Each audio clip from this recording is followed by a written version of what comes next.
The second will be the poster title, Time, Evolution of Black Holes, Information, Entropy, and Decoherence by Thiago Bergamaschi. I'm not sure how to pronounce it.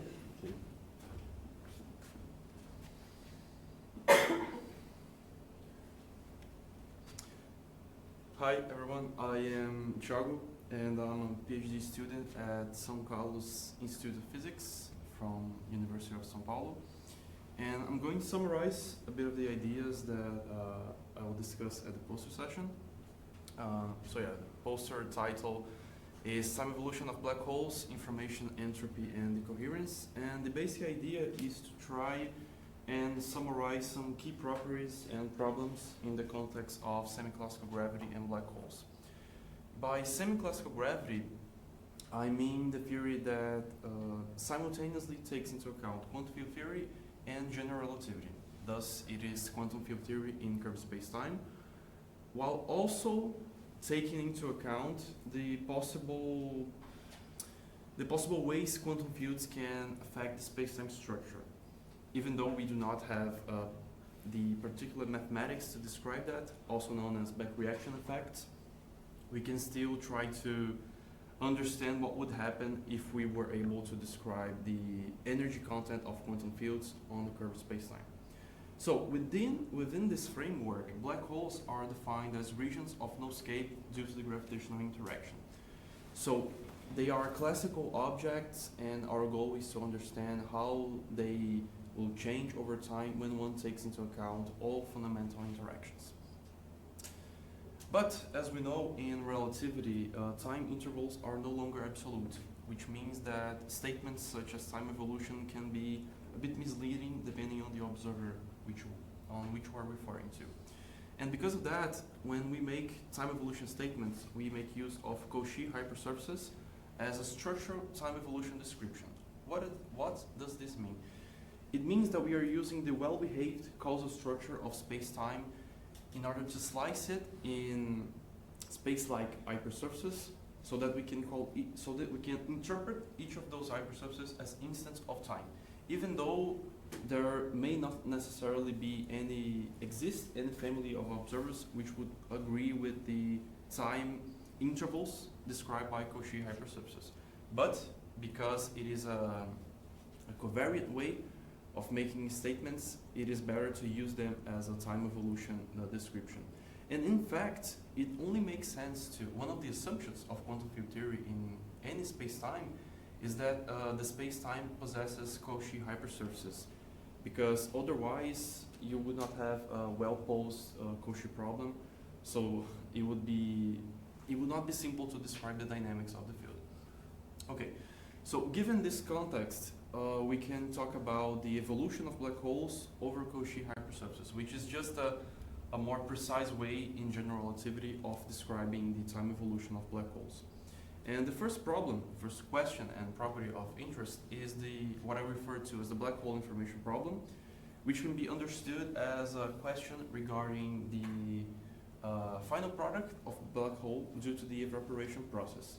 By evaporation process, I mean the emission of Hawking radiation as predicted by semi-classical gravity. And this problem is of significance because it may lead to the loss of information, in the sense that the original matter energy distribution that collapsed to form a black hole can evolve from a pure state to a mixed state in a physical way. It would be a non-unitary physical evolution. I will also discuss the question regarding the nature and evolution of black hole entropy, which can perhaps be best be summarized by this qualitative sketch of entropy over time. And by time here, I mean, again, evolution over Cauchy hypersurfaces. And the idea here is that one has the classical proposal for black hole entropy, known as Bekenstein-Hawking entropy. And over time, due to the evaporation process, one expects that the black hole will shrink, so you will have this negative derivative over time for the classical black hole entropy. On the other hand, due to the production of particle pairs due to Hawking radiation, one could also assign an entanglement entropy to the black hole, which is described by that blue line. And clearly, because you would produce pairs as a black hole would evolve over Cauchy hypersurfaces, you will have an increasing entanglement entropy. And at some point, which is usually attributed to the so-called page time, you will have this scenario in which the possible prescription of an entanglement entropy to the black hole would surpass the classical proposal for black hole entropy.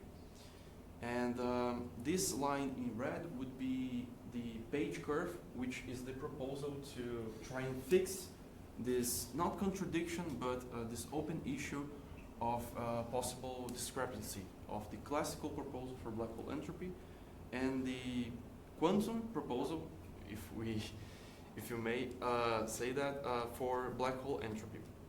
And however, even though this picture is highly supported by many ideas and concepts, it's still easy to question it in the sense that, first, this classical proposal for black hole entropy can be understood as simply being a mathematical analogy rather than a physical, meaningful statement.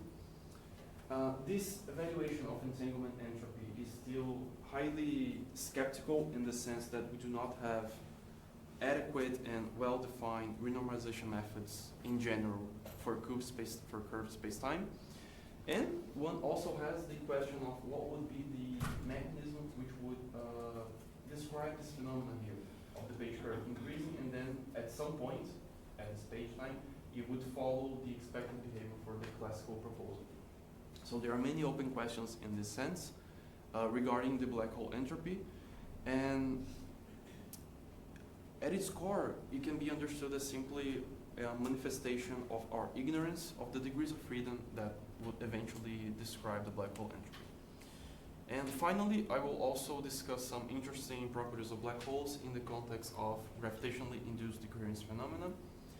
And I will try to summarize all of these points and open questions and try to argue how Cauchy hypersurfaces and our understanding of time evolution in this particular scenario can be of use for our development of a more comprehensive theory of fundamental interactions. And that's it. Thank you.